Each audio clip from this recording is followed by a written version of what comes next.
Good evening again, everybody. Tonight I've got the story of some people, these ones here, what you see. Many of those young people standing in front of their computers are people from the islands like those I spoke about in Papua New Guinea. All of them were unable to do anything after grade 6, and they'd been told to go home and live with their parents and live the life of a village, but they wanted something else.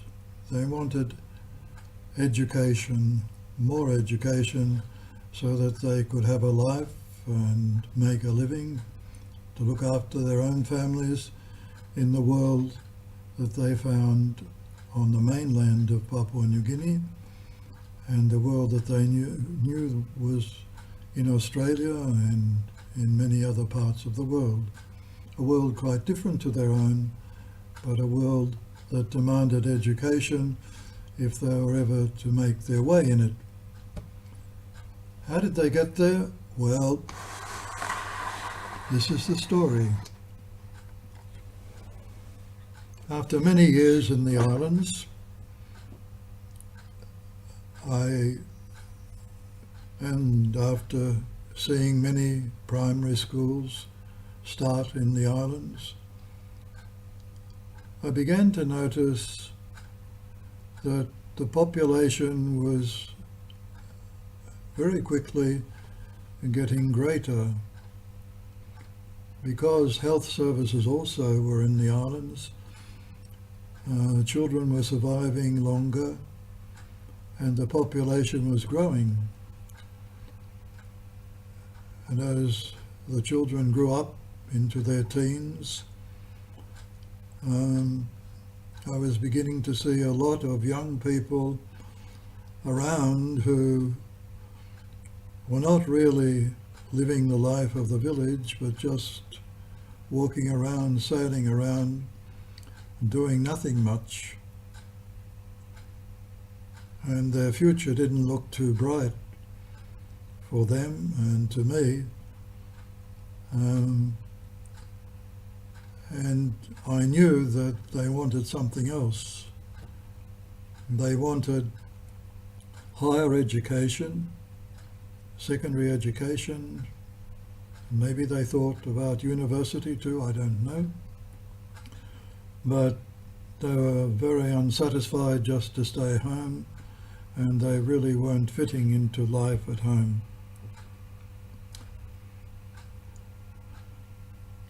As I told you before, 70% of those graduating from the primary schools in the islands got nothing from the government. Only 30% did. So what to do about it? Well, with a couple of people, a grade 6 teacher and one of the men from the island where I was staying, we tried all sorts of things. We tried distance education.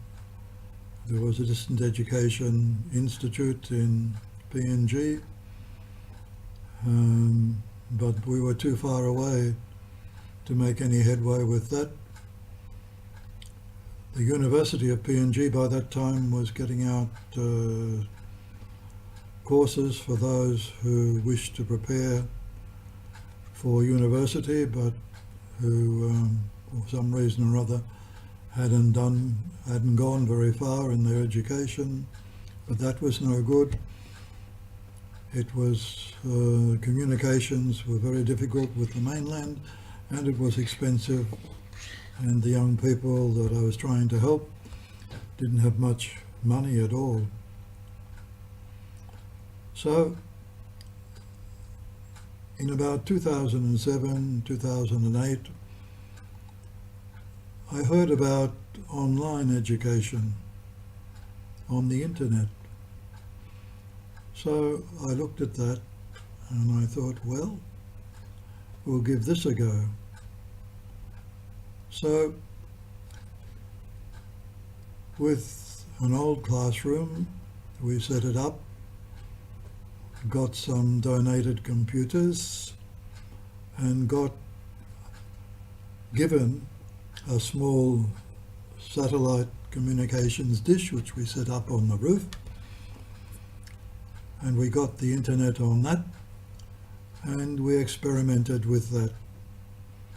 And we found a web school in Ireland. You could log into it or enroll in it over the internet.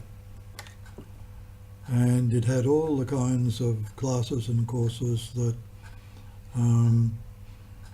these young people would want if they wanted to complete their higher education, grade 12. So we started that with 20 students in an old classroom, and after a year or two we graduated to another classroom which was a bit more roomy, and we got some more computers given to us, we got some more students, and by maybe 2012 at the island we had about 100 students, and we were looking at what we might do for all the hundreds of students left on the islands that couldn't come in, because 100 was real as much as we could cope with, perhaps even more. So we decided that we'd put in a Wi-Fi system, a wireless communication system, to the various islands and build a little classroom there in each village so that the students wouldn't have to come to our island but stay in their village. We'd get computers for them and put solar panels on the roofs so that they could log into the same Irish web school that the students on our island were going for their classes. We did that successfully for a time, but something happened, and maybe I'll have to tell you about that next time. For now, God bless.